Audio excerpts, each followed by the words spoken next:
नमस्कार दोस्तों। आज है 5 अप्रैल। 5 अप्रैल से रिलेटेड करंट अफेयर्स के जितने भी क्वेश्चन होंगे इंपॉर्टेंट एग्जाम के दृष्टिकोण से, वो सब मैं आज डिस्कस करने वाला हूं। तो चैनल पर बने रहें और सीधी बात नो बकवास के साथ अपन शुरू करते हैं। आज का पहला प्रश्न है, हाल ही में किसने बीएसएफ प्रहरी 2.0 एप्लीकेशन लॉन्च की है?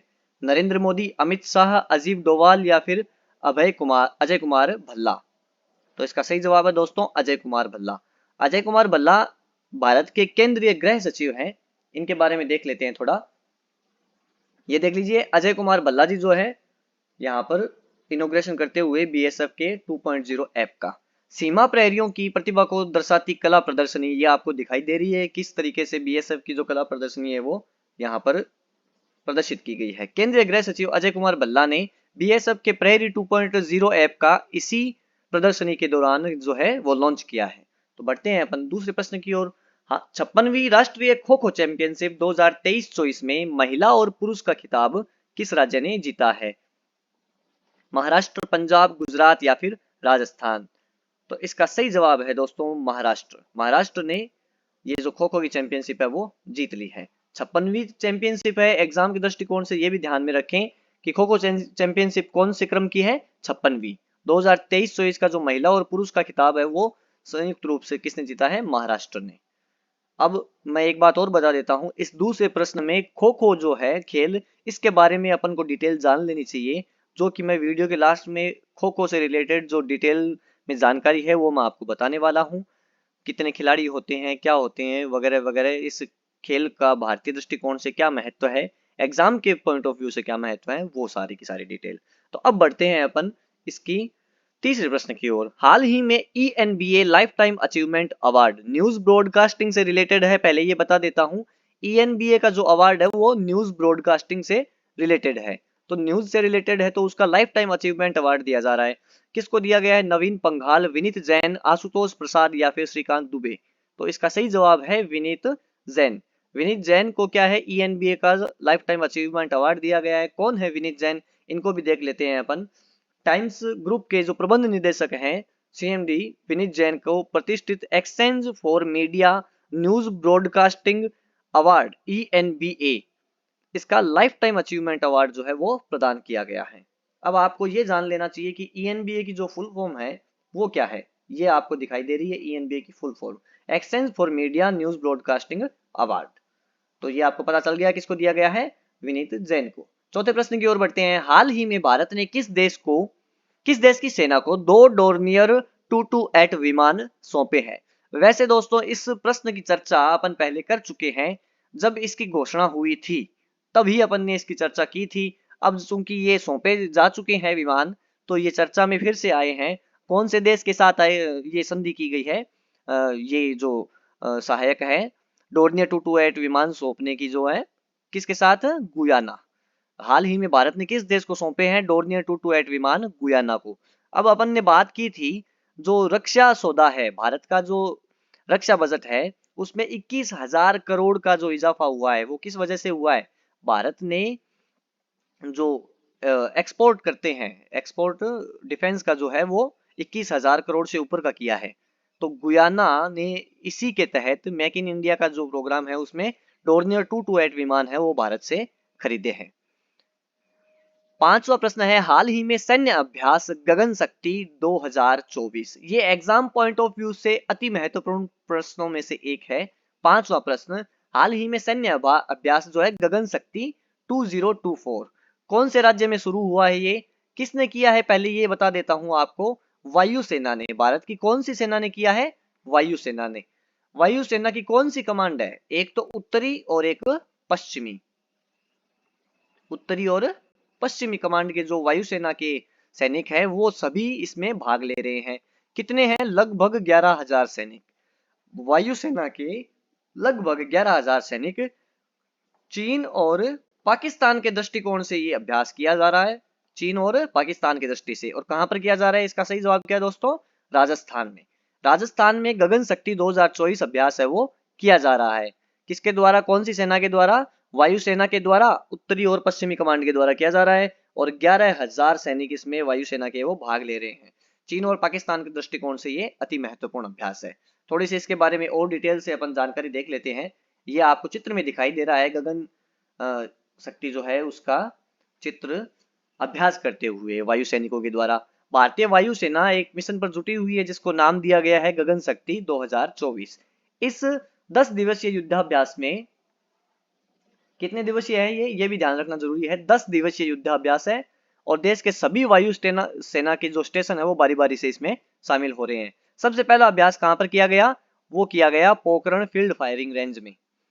गगन शक्ति 2024 नामक इस युद्धाभ्यास में कितने सैनिक भाग ले रहे हैं, जो मैं आपको पहले ही बता चुका हूं दोस्तों, 11,000 वायु सैनिक भाग ले रहे हैं। रक्षा मंत्रालय के दिशा निर्देशों के अनुसार जो उत्तरी और पश्चिमी मोर्चे दोनों इसमें शामिल है, ये भी मैं आपको बता चुका हूँ। इसमें चीन और पाकिस्तान, ये भी मैं आपको बता चुका हूँ, उसके लिए ये डिटेल है पूरी। कब शुरू किया गया है ये 10 दिनों के लिए, 1 अप्रैल 2024 को शुरू किया गया है, 1 अप्रैल 2024 को। अब अपन बढ़ते हैं छठे प्रश्न की ओर। हाल ही में भारत किस देश के साथ संस्कृत अनुसंधान और शिक्षा को बढ़ावा देने पर सहमत हुआ है? कौन से देश के साथ में हुआ है ये? नेपाल के साथ में। संस्कृत का जो अनुसंधान है, संस्कृत भाषा है इंडिया की संस्कृत भाषा, तो संस्कृत भाषा के महत्व के उद्देश्य से देखा जाए तो नेपाल के साथ संस्कृत के अनुसंधान एक्सपेरिमेंट को लेकर और उसके एजुकेशन को लेकर बढ़ावा देने पर दोनों देशों के बीच में सहमति हुई है। यानी नेपाल और भारत दोनों आपसी सहयोग से संस्कृत को बढ़ावा देंगे और उस पर एक्सपेरिमेंट किए जाने योग्य जो भी चीज होगी उस पर आगे बढ़ेंगे। इसकी थोड़ी सी डिटेल अपन देख लेते हैं। 3 दिवसीय ये सम्मेलन हुआ है, इसकी डिटेल देखते हैं अपन। 3 दिवसीय इस सम्मेलन का आयोजन क्या है? नीति अनुसंधान प्रतिष्ठान, केंद्रीय संस्कृत विश्वविद्यालय दिल्ली और इंडिया फाउंडेशन दिल्ली के सहयोग से ये किया गया है 3 दिवसीय सम्मेलन का आयोजन। अब नेपाल की राजधानी काठमांडू में आयोजित हुआ था ये 3 दिवसीय भारत अंतर्राष्ट्रीय संस्कृत सम्मेलन। के अंत में इस चीज का निर्णय लिया गया कि भारत और नेपाल जो है वो संस्कृत भाषा को लेकर क्या क्या कदम उठाएंगे उस बारे में। ये जो अंतर्राष्ट्रीय सम्मेलन होते हैं इस प्रकार की, उनका उद्देश्य क्या होता है? उनका उद्देश्य होता है दोनों देशों के जो संबंध है उनको मजबूत करना किसी न किसी तरीके से, और इसका जो मुख्य उद्देश्य रहा वो क्या रहा? संस्कृत का बढ़ावा देना। भारत के अंदर जो नेपाल और भारत में संस्कृत की शिक्षा को क्या बढ़ावा देना। सातवें प्रश्न की ओर बढ़ते हैं अपन। हाल ही में इंटरनेशनल चेस फेडरेशन की रैंकिंग के अनुसार कौन सा खिलाड़ी भारत के शीर्ष शतरंज खिलाड़ी बन गए हैं?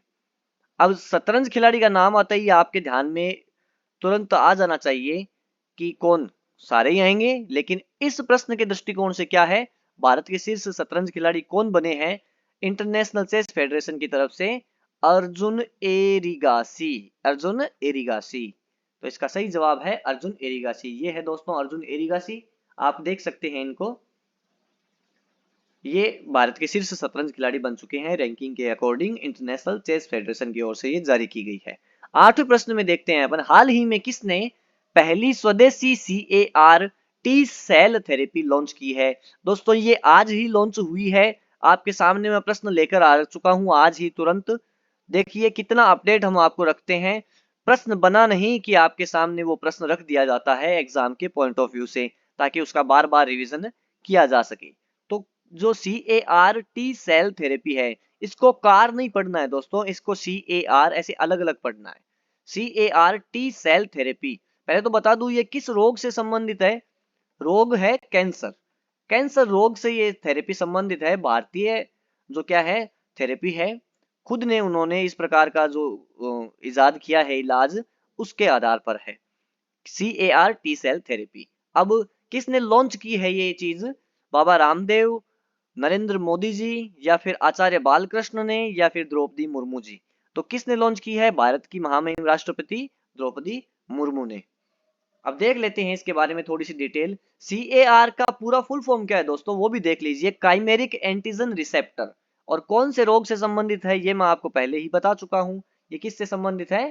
कैंसर रोग से संबंधित है।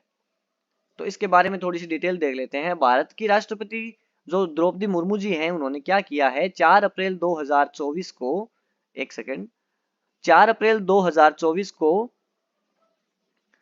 IIT बॉम्बे में, कहा किया है इसका? IIT बॉम्बे में कैंसर के लिए भारत की पहली घरेलू जीन थेरेपी। ये कौन सी थेरेपी है? CAR वाली कौन सी है? घरेलू gene therapy. Chimeric antigen receptor जो है CAR, काइमेरिक एंटीजन रिसेप्टर, ये कैसी थेरेपी है? घरेलू और जीन थेरेपी है। जीन से रिलेटेड जो चीज होगी कैंसर के इलाज के दृष्टिकोण से, उस पर काम किया जाएगा उस थेरेपी में।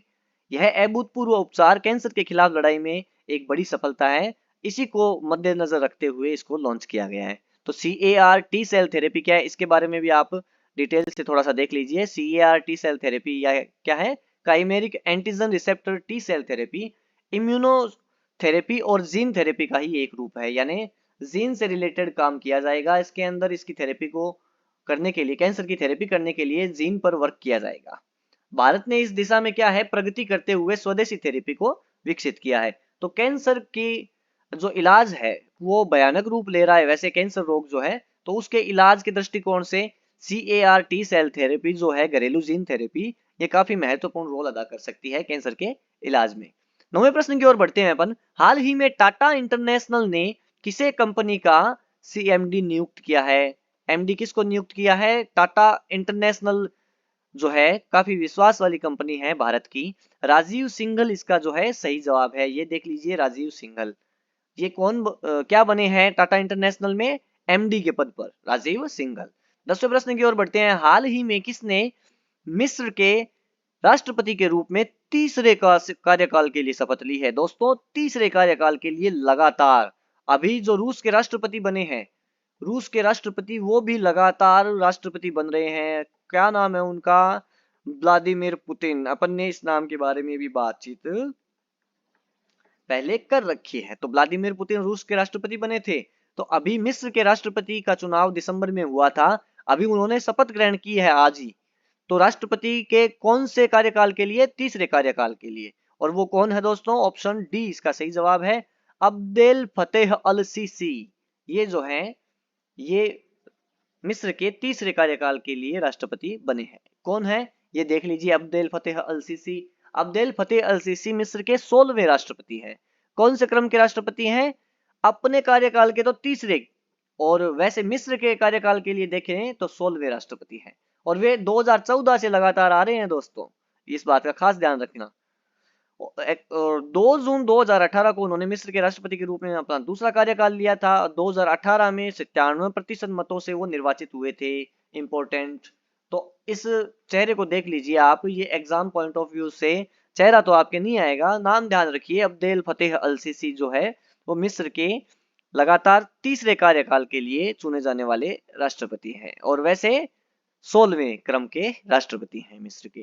तो दोस्तों, ये थे आज के 10 प्रश्न जो मैं आपके सामने लेकर आया हूं डेली करंट अफेयर शो के रूप में। तो चैनल को जरूर सब्सक्राइब कीजिए, वीडियो को लाइक और शेयर कीजिए, और exam oriented question daily basis पर देखने के लिए करंट अफेयर्स के हमारे चैनल नॉलेज डिक्शनरी को जरूर सब्सक्राइब कीजिए। थैंक यू दोस्तों।